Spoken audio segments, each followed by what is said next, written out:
ABK Matin, l'interview. Sidonie Fika reçoit donc le docteur Jean-Marie Biada. Docteur Jean-Marie Biada, bonjour et bienvenue sur ABK Matin. Fifi, bonjour, content d'être là. Bonjour, spécial à Didier. Bonjour, l'homme à tout faire, le factotum de l'univers médiatique. Bonjour, docteur. Bonjour à celui qui a présenté, c'est le jeune frère, j'oublie facilement son nom. Aurélien Bénard. Aurélien Bénard, voilà. Oui. Bonjour à lui également. Oui. Et bonjour à nos centaines de millions d'auditeurs. Et un bonjour tout particulier aux médias en nom de cette émission qui se reconnaît. Merci. Toutes les personnes ont reçu leur chaleureux bonjour de votre part, docteur Jean-Marie Biada. Avec vous, on parle donc des questions essentielles qui touchent à la vie des Camerounais, qui touchent à leur quotidien, pour ne pas le dire. Parlons déjà de l'injection des 60 premiers mégawatts du barrage de Natigal dans le réseau électrique. L'événement s'est déroulé le vendredi 10 mai 2024. Il était présidé par le ministre de l'eau et de l'énergie, Gaston Elundu Essomba. Est-ce qu'on peut s'attendre, docteur Jean-Marie Biada, à une baisse de délestage avec cette première injection? On aurait pu peut-être, mais je vais être nuancé. Parce que vous savez que l'année dernière, en décembre, nous avons entendu parler de Globelec, qui était gestionnaire des deux parcs de production, de Dibamba et de Kribi, et les deux cumulés injectés dans le réseau interconnecté sur 304 mégawatts d'énergie électrique. Mais il se passe qu'on nous avait dit que le gouvernement a dû négocier avec Globelec pour qu'on lui laisse au moins la possibilité de passer les fêtes de fin d'année. Et au lendemain des fêtes de fin d'année, est-ce que le gouvernement avait donc payé l'ardoise? Parce qu'on nous parlait d'une ardoise évaluée en termes de milliards. Est-ce que le gouvernement avait payé? J'ai comme l'impression que ça n'avait pas été, ou peut-être que même si ça avait été payé, c'était partiellement, Oui. C'était pas intégralement, raison pour laquelle Globelec ne parle plus, mais agit plutôt. C'est exactement ce que nous voyons maintenant. Oui. C'est tous les jours qu'on rationne. Dans votre quartier, on coupe 2-3 fois par jour. Tout à dans fait. les bureaux. Vous avez rendez-vous avec quelqu'un dans un bureau maintenant, vraiment, arrangez-vous à avoir un petit ordinateur portable, tel que si on coupe le courant chez lui, vous allez dans le quartier où il y a le courant, ou le cybercafé où il y a le courant. Et si on coupe là-bas, vous cherchez un autre quartier dans lequel il y a l'énergie électrique. Donc, j'ai comme l'impression que le problème n'a pas été entièrement résolu entre les deux. Je dis ça, je prends spécialement ce cas pour dire que il y avait une menace qui pesait sur 304 mégawatts d'énergie, tenue par Globelec.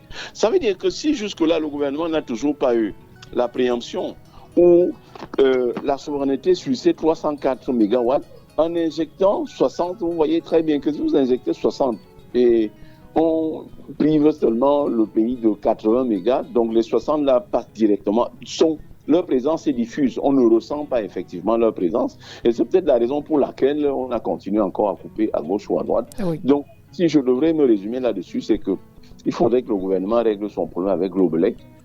Et si cela est réglé, encore que Globelec, ce n'est pas eux qui ont construit ça en intégralité, c'est tout juste une affaire où on a sorti du tour de table, on a sorti du chapeau des gens comme Globelec qu'on nous a présentés comme propriétaires de ces histoires-là, c'est-à-dire Dibamba et puis Kribi.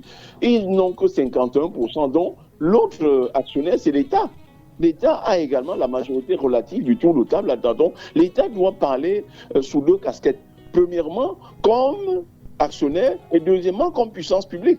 On a comme l'impression que l'État s'est mis un peu à la remorque de cette structure-là et qui nous met un peu en difficulté. Nous savions très bien que quand il n'y avait pas assez d'énergie à vendre, et une fois que le mois de février, à tout le moins les premières pluies pointaient le nez, le rationnement électrique disparaissait. Oui. Mais là, c'est tellement dur. L'année dernière, on a commencé à partir du mois pratiquement de septembre, octobre, novembre, ça s'est aggravé. Décembre, janvier, jusqu'à maintenant, on ne peut pas vous jurer de ce que, au moment où nous sommes en train de parler, on va pas vous priver d'énergie là-bas. Tout à fait. Donc, le gouvernement doit parler sous une double casquette. D'abord comme actionnaire, deuxièmement comme puissance publique, et d'autre part aussi, Fifi. Nous sommes en train de crier aujourd'hui sur les 60 mégas là. C'est peut-être à dire que, à regarder de très près, tous les grands projets qu'on a lancés, notamment Lompanga, ça n'a vraiment pas porté ses fruits. Hein. Je le dis parce qu'en 2004, il n'y avait pas Lompanga.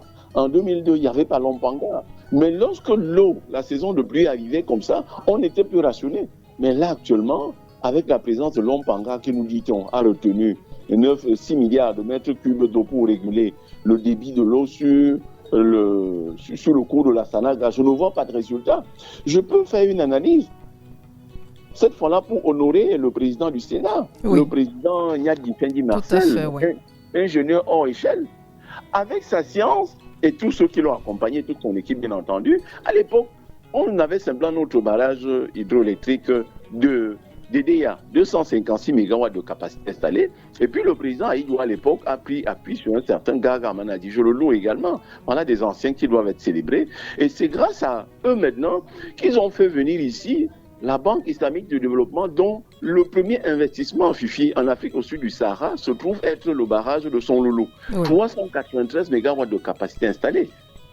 Donc, c'était sur le cours de la Sanaga et le président Nyat, ingénieur, directeur général, ministre, vice-premier ministre, ils sont allés en amont construire 3 barrages de retenue d'eau, le barrage de Mapé, le barrage de Bamendjin et le barrage de Mbakaou.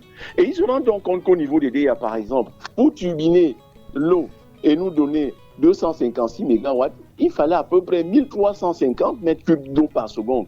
Et quand on arrive en période de sécheresse, en période d'étiage, qu'est-ce qu'ils font? Ils procèdent dans le lâcher d'eau en amont, Mbakao, Mapé, Bamendjin, et en 7 jours, cette eau est arrivée à EDEA et porte dans le débit qui était en train de tomber autour de 800, ça porte autour de 1200. Ce qui fait qu'on ne ressentait pas difficilement, on ne ressentait pas de façon évidente le rationnement que nous vivons actuellement. Oh, les gens qui ont estimé que non, il avait fait central à l'époque, il n'était pas bon, ils sont allés à plus de 1000 km. Quand vous partez d'ici, Fifi, vous allez à Lompanga. Oui. Si vous lâchez de l'eau là-bas, ma fille, faites vous-même les calculs. En combien de temps l'eau va partir de là-bas pour venir gonfler le débit de la Sanaga ici à Edea? Par exemple. Quand ça part même de là-bas pour ici, les déperditions sont énormes. Oui. C'est-à-dire que vous lâchez 1 mètre cube là-bas, il est certain que vous n'allez pas recevoir 50% ici à Edea. Il y aura des déperditions tellement la distance est longue. Oh, c'est le raisonnement qui avait été fait. Et d'autre part, j'avais eu la chance d'être dans un comité, on parlait déjà de ces problèmes d'énergie. On est allé sur la base de ce que le plus long fleuve du Cameroun s'appelle la Sanaga. Oui. 918 km, Fifi. Et la proposition avait été toute simple. Au long de la Sanaga, sur ces 918 km, tous les 20, 30, 40, 50 km, mettons un barrage là-bas, mettons un barrage. Donc, résultat de course, on serait doté de 10, 15, 20, pourquoi pas 30 barrages de production d'énergie hydroélectrique, dont l'investissement qui a été fait à Lompanga, pour moi, n'a pas été efficace. Parce que tout l'argent, les centaines de milliards qu'on a foutu là-bas, on aurait pu mettre ça dans un barrage sur le lit de la Sanaga, tout au long de la Sanaga, que ça allait nous produire assez d'énergie. Vous parliez du réseau interconnecté. En fait, nous parlons de notre système de production d'énergie ici chez nous. Oui. C'est articulé autour de 3 grands réseaux interconnectés. Le réseau interconnecté Est, qui n'a que le barrage de pied de Lompanga, là, qui tarde encore à sortir de terre, ou à tout le moins à fonctionner optimalement. Ensuite, le réseau interconnecté Sud, où on va donc avoir nos barrages, EDEA, j'ajoute Son Loulou, j'ajoute ce qu'on vient de faire là, Natigal, oui. J'ajoute également Mekine dans le sud, j'ajoute également Menvele aussi. Et puis on a le réseau interconnecté Nord qui s'articule essentiellement autour du barrage hydroélectrique, l'aménagement hydroélectrique de Lac-d'Eau.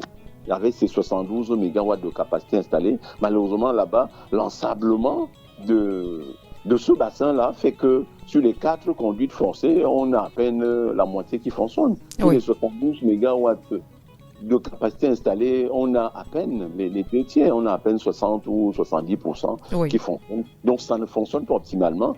Mais le petit bonus que je peux donner au gouvernement, mais en attirant leur attention sur le fait que l'énergie produite à partir des rayons de soleil, Fifi, qu'on appelle l'énergie solaire, des centrales photovoltaïques. Oui. Le gros inconvénient tient de ce que vous devez mettre beaucoup d'argent pour l'entretien, parce qu'il y a des batteries. La nuit, par exemple, il n'y a plus de rayons de soleil. Oui. Donc, quand les rayons de soleil tombent sur les plaques photovoltaïques en journée, une bonne partie de cette énergie est orientée vers les batteries, les accumulateurs qui sont en dessous. Et la nuit, maintenant, c'est les accumulateurs qui fonctionnent et débitent l'énergie qu'on consomme dans les ménages, dans les administrations, peut-être dans une moindre mesure dans les usines. Ça veut dire quoi? Ça veut dire que si vous ne mettez pas directement de côté le budget entretien, il y a de fortes chances que cette centrale photovoltaïque qu'on a inaugurée pour Figuil et pour Marois l'année dernière en septembre, le 2 septembre, il y a de fortes chances que d'ici 2 ou 3 ans, on commence à vous dire que nous ne voyons plus rien parce que les batteries, le vendeur quand il vend ses batteries, ces accumulateurs, il vous dit que la garantie c'est 10 ans, mais on a vérifié ça nulle part. Mais dans l'un comme dans l'autre cas, j'attirais l'attention du gouvernement là-dessus, c'est très bien fait d'avoir utilisé les rayons de soleil pour donner l'énergie aux ménages, aux administrations et probablement aux entreprises. Mais il faudrait donc un énorme suivi derrière cela pour remplacer, mettre un budget tel que lorsqu'une batterie est défaillante, on achète une autre pour remplacer. Oui. Parce que si ce n'est pas le cas, la nuit, on n'aura pas d'énergie. On va simplement compter sur le fait qu'en journée, nous avons d'énergie. Or, l'énergie, nous n'avons pas souvent trop besoin de l'énergie en journée si nous sommes dans l'administration, Fifi, à tout le moins. Pour ceux qui se déplacent, on n'a pas besoin de beaucoup d'énergie puisque les rayons de soleil éclairent déjà notre passage. Mais la nuit, par contre, sans les rayons de soleil, zéro ventilateur, zéro climatiseur, zéro moteur, zéro rien du tout, c'est le noir total. Donc, je nuançais cela pour dire que oui, le gouvernement a pensé à son mix énergétique. Les 60 mégas qu'on a injectés, on ne peut pas ressentir difficilement ces effets parce que on ne sait pas si finalement Globelec a enlevé la menace qu'elle laissait poindre sur la tête de l'État avec les 304 mégawatts d'énergie qu'elle injecte dans le réseau interconnecté sud à travers le barrage, la centrale de production de la Dibamba et puis la centrale de production qui se trouve à Bipaga, à Kribi. Docteur Jean-Marie Biada, nous avons quand même du mal à comprendre ce qui pourrait expliquer que des investissements soient faits dans des barrages comme celui de Lampangar dont vous parliez tout à l'heure, plutôt que au niveau de la Sanaga qui aurait pu résoudre de façon un peu plus importante ce problème et que des gens choisissent d'aller le faire. C'est quoi en fait? Qu'est-ce qui pourrait expliquer cette attitude? Est-ce que c'est l'absence de connaissances ou alors toute autre chose? Alors, Fifi, il se passe quand même que dans les projets, j'ai eu à faire un petit travail intellectuel là-dessus pour comprendre pourquoi beaucoup de nos projets ne marchent pas. C'est parce que j'ai fini par comprendre que dans la palette des activités listées et dont la mise en œuvre devrait faire sortir le projet de terre, il y a une activité est parfois mentionnée, mais elle n'est pas bien suivie. J'ai appelé ça l'activité de suivi, évaluation, sanction, SES. Suivi, évaluation, sanction. Vous ne pouvez pas, pour un projet qui doit sortir de terre au bout de 17 mois, vous restez à Yaoundé ou à Douala, vous attendez. Le projet était de combien initialement? 25 milliards. On devait attendre quoi à la fin? Le livrable attendu, c'était quoi? 15 mégawatts d'énergie injectée dans le réseau interconnecté sud. Qu'est-ce qu'on fait? 17 mois après, on ne voit rien. On vient vous agacer en disant non, il faut encore augmenter le budget. Combien? 10 milliards. On passe à 35 milliards, on passe à 50 milliards, on passe à 70 milliards, on passe à 80 milliards, Fifi, et on ne voit toujours rien. Tout à fait. Il devait avoir quelqu'un pour dire, mais oh, monsieur, venez. Initialement, voici votre dossier de projet. Oui. Il était de 25 milliards en termes de coûts et nous attendions 15 mégawatts de capacité installée d'énergie électrique. Et puis, bien entendu, n'oubliez pas aussi qu'en termes de budget, tant vous deviez consommer 24 mois ou 36 mois. Donc, le suivi, évaluation, sanction, de mon point de vue, manque à beaucoup de nos projets et c'est la raison pour laquelle on se retrouve avec des queues de projets. C'est-à-dire, on a lancé le projet, mais pour la suite, maintenant, on est perdu. Et d'autre part aussi, Fifi, notre mécanisme de mise en œuvre de certains projets. Parce que chez les Chinois, il y a ce qu'ils appellent le turnkey project. Oui. C'est l'équivalent de projet clé en main. Oui. Pour rentrer dans la logique des projets clés en main, rassurez-vous que vous avez au moins ce qu'on appelle des fonds de contrepartie. Là, je parle comme expert des questions de marché public. Décret numéro 2004/274 du vendredi 24 septembre 2004 portant code des marchés publics, réformé par le décret numéro 2018/366 du mercredi 20 juin 2018 portant code des marchés publics. Donc, je connais un peu cet univers-là. Oui. Il se passe malheureusement que quand je lance un projet et celui qui va l'exécuter vient de l'étranger, les fonds de contrepartie que l'adjudicateur de ce projet exige souvent sont en monnaie étrangère. Et cette principale devise s'appelle le dollar américain ou l'euro Bref, ce n'est pas le franc CFA. Oui. Résultat du coup, si vous n'avez donc pas un stock de devises suffisant pour pouvoir faire face, ne serait-ce qu'aux fonds de contrepartie, je me limite à 10 ou 20%, c'est souvent très dangereux de lancer les fonds de contrepartie parce que le monsieur en face de vous, il vient avec son financier, d'une part, et ce qu'on appelle le développeur. Le développeur, c'est l'entreprise qui va construire, adjudicataire, donc qui va s'occuper du volet technique du projet.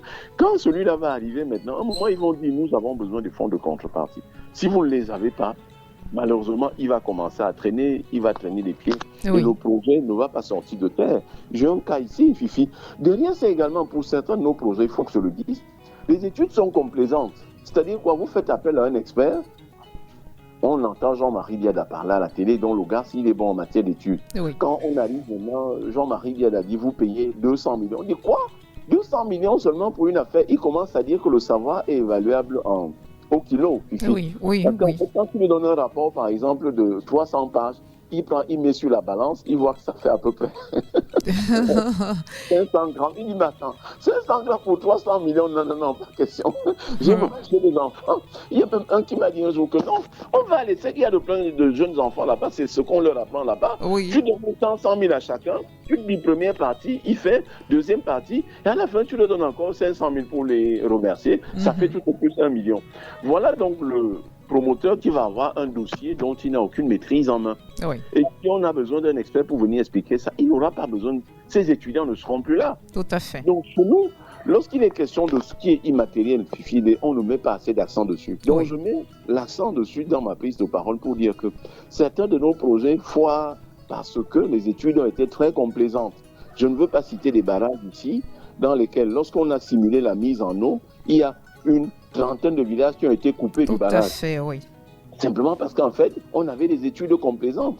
Je viens ici à Douala, j'ai été sollicité dans un dossier Fifi, où on a voulu faire des dossiers. On devait faire des études géotechniques.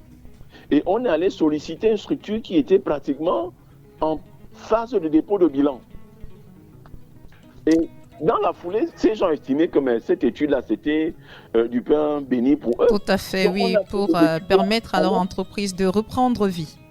Tout à fait. Et Oui. ils sont restés au bureau, ils ont fait les études là-bas, Fifi.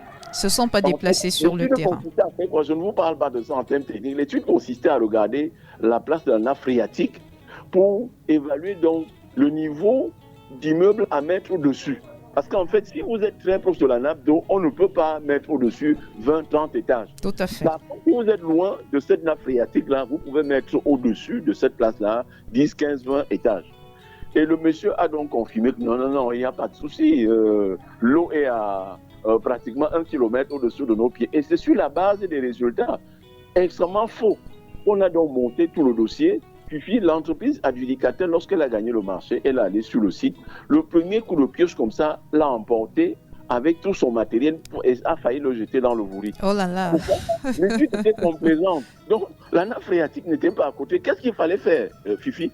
On a donc fait appel aux vrais experts qui ont fait une deuxième étude qui a conclu au fait que, à défaut d'abandonner le projet, on peut poursuivre mais en faisant un soubassement sous forme de cuvelier. Donc, on crée une sorte de U en bas Oui. et on dame ça. Et ça faisait un quart du budget du projet, Fifi. Oh là là. Vous voyez comment est-ce que, s'il n'y avait pas eu assez de... Et même jusqu'aujourd'hui, en fait, je ne veux pas citer le dossier dans lequel j'ai été impliqué. Oui. Donc, le projet est presque bloqué parce qu'en fait, le donneur d'ordre refuse de payer cet ajout-là. Supplémentaire, Parce qu'en fait, oui, les frais supplémentaires. Parce que vous pouvez accepter d'augmenter généralement, c'est 10% maxi. Mais Oui. là, quand vous passez à 25%, c'est-à-dire un quart, c'est énorme. Parce qu'il n'y a pas un endroit où il va aller puiser cet argent-là. Tout à Résultat, fait. voilà une indication de ce qui fait en sorte que certains projets que nous voyons à distance ne puissent pas évoluer, simplement parce que des études à la base ont été fantaisistes. Et lorsqu'il est question de réaliser maintenant, on se rend compte que les impérities qui ont émaillé la phase des études, la phase conceptuelle, ne permettent pas effectivement qu'on avance avec le projet de façon efficace. Oui. Docteur Jean-Marie Biada, parlons avec vous à présent de la vie chère et de ces 10 millions de Camerounais qui ont vécu avec moins de 1000 francs CFA par jour en 2022. Ça, c'est selon une étude récemment rendue publique par l'Institut national de la statistique. Est-ce que les chiffres de cette moitié de 2024 pourraient être largement au-dessus de ceux de 2022 et 2023 parce que les résultats de 2023 sont toujours attendus au vu de la situation économique que connaît la majorité des Camerounais? C'est pas du tout évident, c'est très dur. Nous sommes presque au premier semestre de l'année 2024. Les Camerounais tirent le diable par la queue. Oui, Fifi, de peur, sous peine de me reprendre, parce qu'en fait, il y a un de tes confrères qui m'a sollicité hier, ici en interne, un autre à l'international, pour évoquer pratiquement du même sujet. Oui. Mais pour notre cas, il y a quelque chose que nous avons oublié, Fifi, c'est l'inflation. Là, vous êtes en train de vouloir parler de l'inflation. Oui. Vous êtes en train de vouloir parler du panier de la ménagère. Tout à fait. En fait, il y a une variable d'analyse que nous oublions souvent lorsque nous voulons recenser l'ensemble des facteurs qui peuvent justifier de cette flambée de prix. Regardez, le Cameroun a 8 millions d'habitants. C'était 7 millions, nous sommes là en 87, 10 millions dans le recensement de 1987. Mais donc ça veut dire que dans les années 82, comme ça, 83, nous étions à peine 7 ou 6 millions. Oui. Qu'est-ce qui s'est passé? Les gens mangeaient à leur faim, Fifi, parce que quoi? Il y avait ce qu'on appelait, je vais appeler ça, des centres de production satellites. Oui. Regardez. Une ville comme Yaoundé s'est arrêtée à Vombi. Nous qui étions au collège au Cassiméon, par exemple, pour épater des jeunes filles qu'on voit en public, on devait parler simplement de notre musique. Hein. Oui. Je suis saxophoniste baryton. Oui. Il y a un autre qui va venir, un spécialiste des instruments cordophones, les idiophones. C'est de ça qu'on parlait, ça les épatait. On ne pouvait pas dire que non, notre quartier, nous étions en Siméon-en-Brousse. C'était hors de la ville. On vivait au niveau de l'aéroport, là. Elle ne pouvait pas vous dire, lorsque vous le discutiez avec quelqu'un qui vit là-bas, je vais dire non, vraiment, elle vit en brousse. Regardez vous-même où Yaoundé était limité, c'était à la poste centrale. Oui. Tongolo, c'était hors de Yaoundé.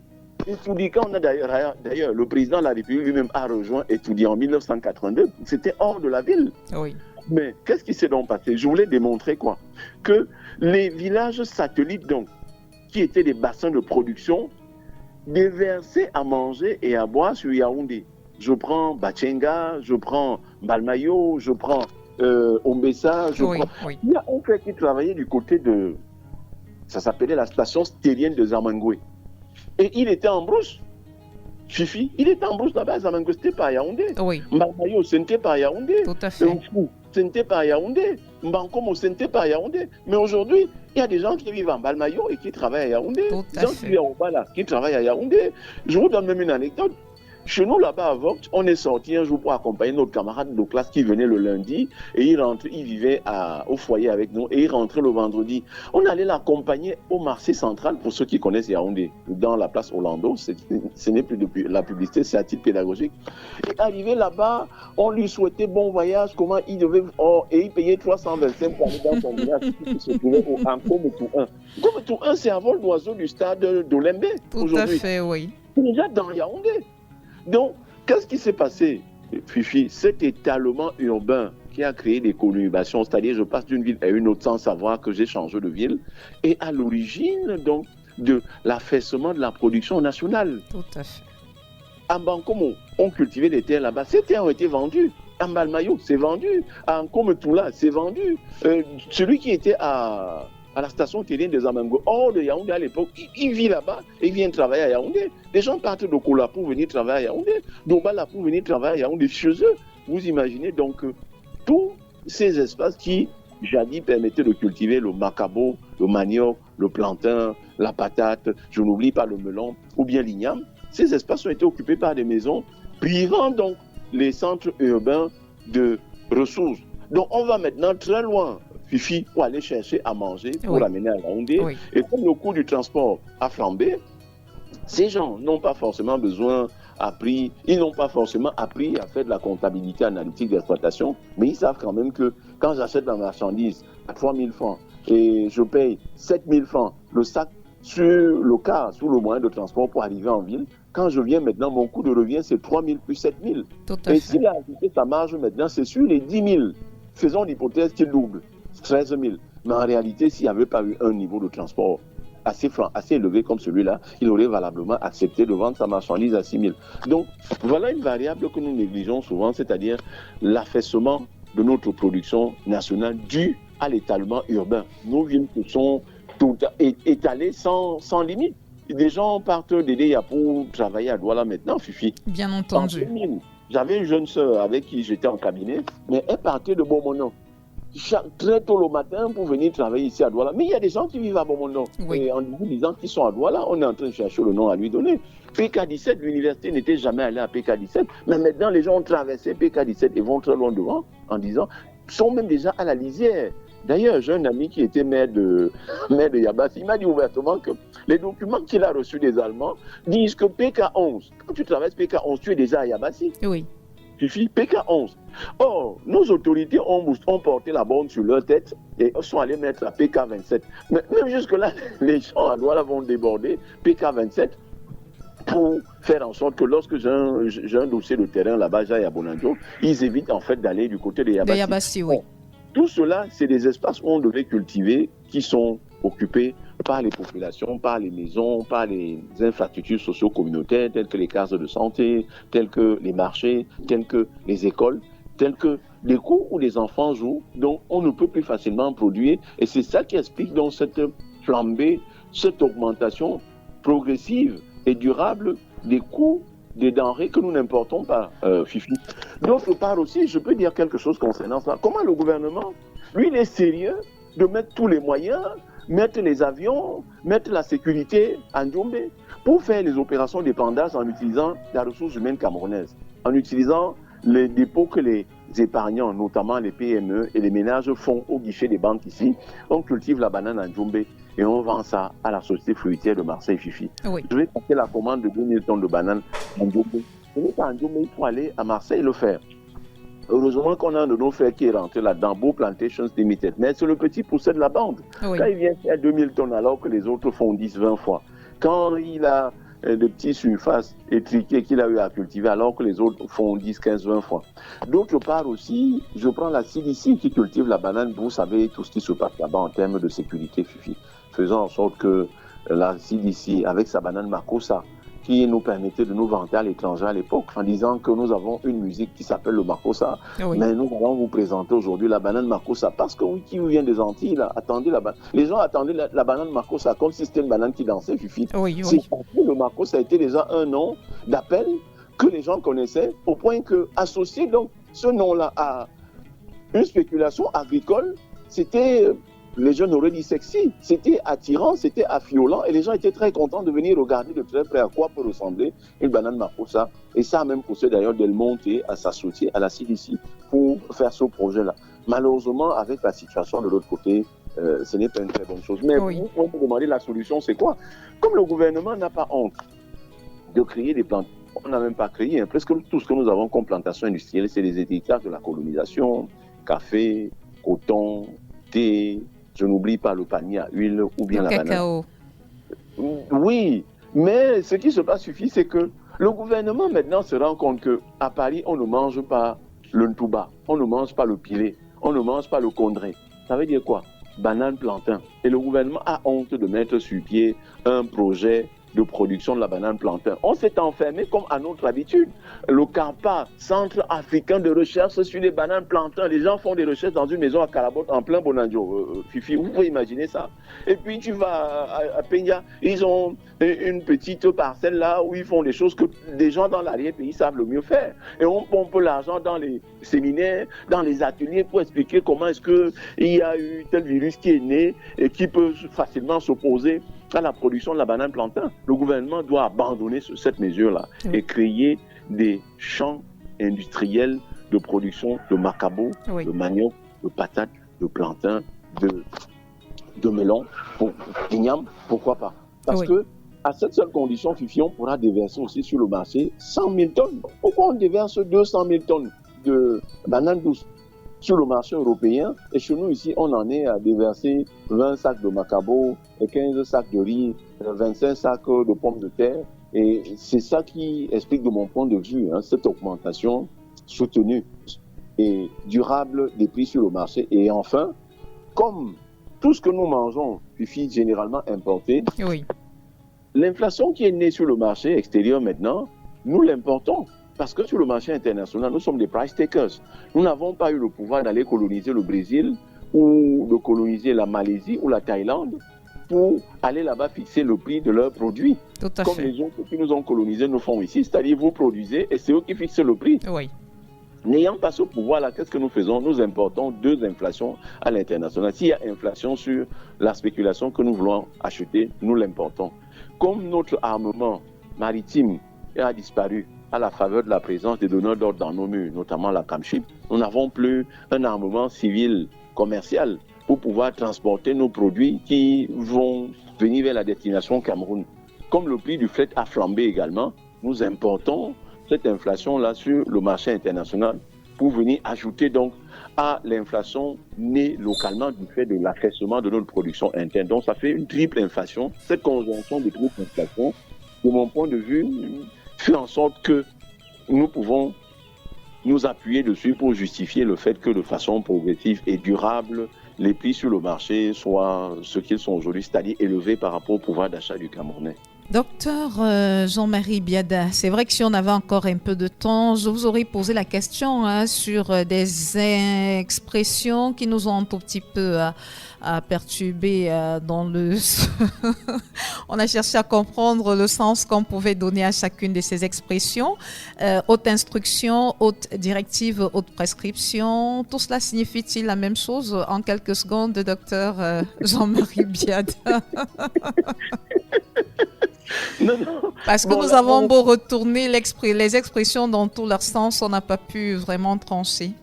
Non, là, vous vous adressez à, entre autres, à un spécialiste de rationalisation du processus de prise de décision. Oui, Parce que tout ce que vous dites là, ça va dans le sens de la prise de décision. Oui. Donc, c'est un intrant. Parce que nous, en processus de prise de décision, on définit la décision comme le processus de transformation de l'information en action.